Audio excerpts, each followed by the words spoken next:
¿Te imaginas un día despertar y tener la sensación de que algo muy malo va a ocurrir? Tener la sensación de que el mundo ha cambiado, pero no sabes exactamente por qué ha cambiado. Después, en tu día a día, comienzas a ver pruebas o indicios de que tu familia te quiere hacer daño, de que te quieren envenenar, de que quieren matarte o que no quieren que te vaya bien. Después, con el paso de las semanas quizás, comienzas a sentirte incómodo también en la calle. Te da la sensación de que las personas están hablando de ti, que se ríen, que se burlan o que te quieren hacer daño. Llega un punto en el cual te sientes tan angustiado ante la posibilidad de que te estén siguiendo o que estén tramando algo malo contra ti, que comienzas a tapar las ventanas con periódicos, comienzas a sentirte muy angustiado y te empiezas a aislar de los demás. Con el paso de los días, pareciera que tu vida ya no es como era antes y terminas por escuchando voces. Oyes que te hablan, oyes que te insultan, oyes que relatan cada una de las cosas que estás haciendo como si te estuvieran vigilando. Dejas de trabajar y te sientes muy, muy angustiado. Esto desafortunadamente lo vive el 1% de la población. Así que si quieres saber un poquito más acerca de qué es esto, cómo se diagnostica, cómo se trata, te invito a que te quedes a Psiquiatría para Todos.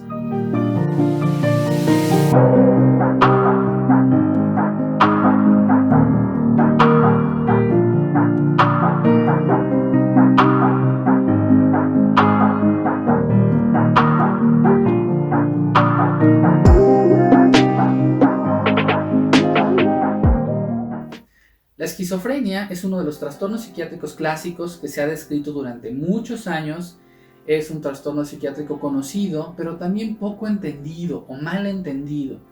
Desafortunadamente, la industria cinematográfica, los aspectos relacionados a la cultura, nos hacen que tengamos una imagen muy diferente de lo que es tener esquizofrenia. Pensamos en personas agresivas, en personas completamente fuera de sí, en personas que representan un riesgo para los demás. Y la realidad es que cuando muy probablemente escuches esta primera parte, empatizas con ellos. Te das cuenta de que son personas que están sufriendo y son personas cuyo cerebro y cuya fisiología le impide entender y observar la realidad tal y como es. La esquizofrenia la vamos a meter dentro de un gran grupo que le vamos a llamar trastornos psicóticos.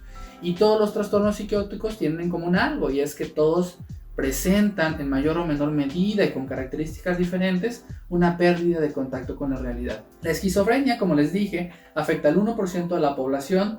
Por lo general, tanto hombres como mujeres son afectados casi por igual. Se presenta en los puntos de la vida muchas veces más productivos. Al final de la adolescencia y al principio de la edad adulta es donde más frecuentemente se presenta, pero hoy en día sabemos que hay personas que pueden presentar esquizofrenia de inicio tardío o esquizofrenia de inicio muy tardío. Esta condición psiquiátrica, al igual que muchas otras, va a tener múltiples factores que van a explicar la aparición. Por un lado, sabemos que van a tener una parte genética, una parte biológica importante, que va a aumentar la probabilidad de presentarla, sobre todo ante ciertos estímulos de la vida cotidiana. Específicamente, la esquizofrenia, a través de los estudios de gemelos, sabemos que tiene una heredabilidad del 80%. Es decir, que hay genes que van a representar un riesgo importante para el desarrollo de la misma. Al igual que en otras condiciones como la depresión o la ansiedad, algunos eventos estresantes de la vida van a dar el empujoncito final para que la persona desarrolle realmente esquizofrenia. Desde el hecho de vivir adversidad en la vida temprana, el hecho de tener trauma en la infancia, abuso físico, sexual, negligencia, desafortunadamente cambia la estructura del cerebro, cambia el funcionamiento, modifica la personalidad y facilita que en el futuro se presente psicopatología. Ansiedad, depresión, adicciones y por supuesto esquizofrenia. La esquizofrenia no se presenta de un día a otro. Por lo general transcurren años o muchos meses en donde comienza a manifestarse. Y es importante en este momento justamente que prestes atención, porque es posible hacer un diagnóstico temprano antes de que la psicosis, es decir, las alucinaciones y estas ideas se hagan presentes. Por lo general, punto número 1, son personas que pudieran tener antecedentes de enfermedad psiquiátrica. antecedentes de depresiones graves en la familia, sobre todo depresiones con síntomas psicóticos, antecedentes de psicosis de cualquier tipo, incluidos por supuesto esquizofrenia, o incluso antecedentes de trastorno bipolar. Si nosotros o algún familiar tiene alguna de estas condiciones, de este antecedente, es importante que ya tengamos a lo mejor una banderita amarilla que nos diga que tenemos que prestar especial atención en este caso. Por otro lado, el tipo de personalidad también aumenta la posibilidad de tener esquizofrenia. Específicamente hay un tipo de personalidad, o de hecho serían 3 tipos de personalidad que aumentan esta posibilidad. La personalidad paranoide, la personalidad esquizoide y la personalidad esquizotípica. Más adelante vamos a hablar acerca de la personalidad y los trastornos de personalidad, pero lo que quiero darte a entender es que desde el principio ya hay algunas manifestaciones que nos hacen pensar que quizás en el futuro hay un riesgo aumentado. Después, las personas pasan por una etapa que se llama prodrómica. En ese punto, el paciente aún no presenta psicosis. Por lo general, es un paciente que comienza a tener disminución del rendimiento académico, laboral, ya sea por problemas de atención, de concentración, de memoria, pero también presenta algo que se llama abulia. Hay una falta de voluntad por hacer las cosas. Hay aislamiento, hay disminución de la capacidad de comunicación y muchas veces esta etapa prodrómica llega a confundirse con depresión. De hecho, muchos se diagnostican con depresión, se tratan como depresión porque en ese momento aún no hay psicosis, pero más adelante terminan presentando propiamente los síntomas psicóticos. Cuando hablamos ahora sí de la etapa psicótica, tiene que ver con la introducción que hicimos. Es una etapa en donde por lo general hay disfunción, es decir, una vez que aparece la psicosis, si no se trata, es una persona que difícilmente va a poder trabajar o va a poder continuar haciendo sus actividades cotidianas porque son síntomas muy incapacitantes. Entre ellos, como ya lo podrán notar, uno son alucinaciones. Por lo general, estas alucinaciones son auditivas, aunque también puede haber alucinaciones visuales, alucinaciones de otro tipo. ¿Qué quiere decir? Que son personas que están escuchando muchas veces voces o están viendo cosas que en la realidad no existen.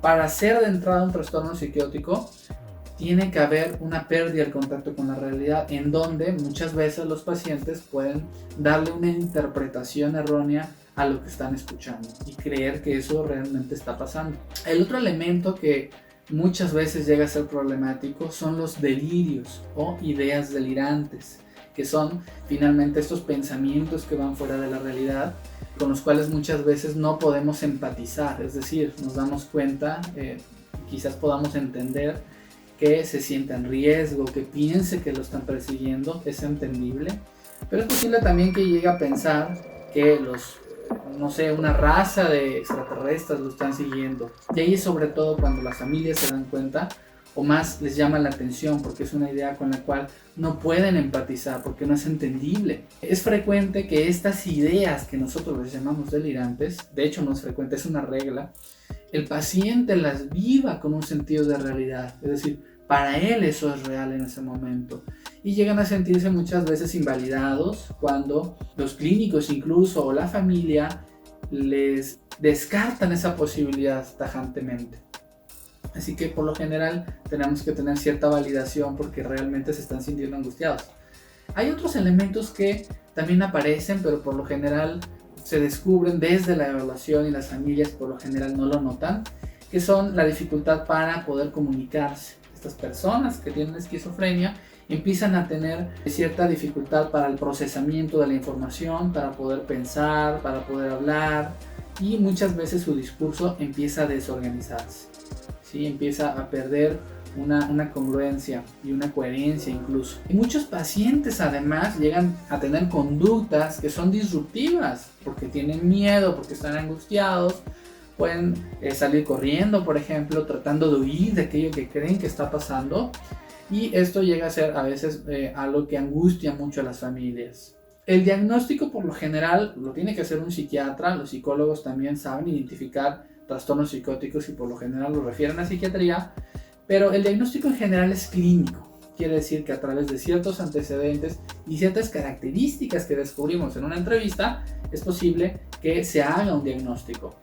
En muchos casos es necesario hacer pruebas complementarias, por ejemplo, pedir una resonancia, pedir estudios de laboratorio, pedir algún tipo de prueba incluso psicológica o neurocognitiva adicional, porque muchas veces estas pruebas nos dan datos más finos acerca del pronóstico, de la causa de la psicosis o incluso del tratamiento. El tratamiento sí o sí va a estar caracterizado por el uso de antipsicóticos, que son medicamentos finalmente. Y esto es bien importante porque una de las cosas que ocurre a nivel cerebral y a nivel biológico, aunque ocurren muchas cosas, pero una de ellas que explica la presencia de alucinaciones y delirios, es el aumento de la actividad de dopamina en ciertos circuitos.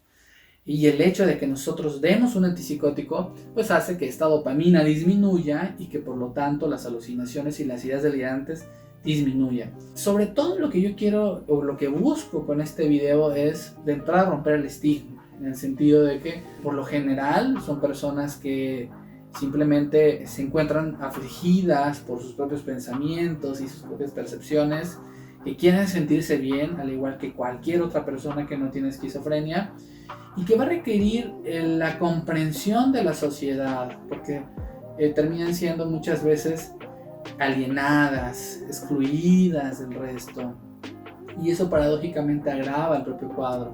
Es importante que conectemos también con el sufrimiento de personas que tienen esquizofrenia, más si son parte de nuestra familia, porque van a requerir una red de apoyo importante para poder salir adelante, van a requerir manejo muchas veces por psicología, por psiquiatría y por otros profesionales para poder tener una buena calidad de vida, para tener un buen funcionamiento en general. Espero que este video te haya servido en buena medida para conocer acerca de la esquizofrenia, las distintas fases que tiene, saber que requiere un tratamiento farmacológico que llegue a ser efectivo o a veces muy efectivo en algunas personas, y sobre todo saber que al igual que como tú y como yo y alguna persona que tenga depresión o ansiedad o cualquier cosa, simplemente sufren y desean salir de ese sufrimiento. Espero que te haya sido de utilidad este video. Si fue así, te invito a que lo compartas, a que comentes y a que me dejes saber sobre todo qué dudas tienes acerca de esto. Dependiendo de las dudas, aquellas que sean más frecuentes, bueno, van a ser los videos que sacaré en el futuro. Gracias y nos vemos en el siguiente video.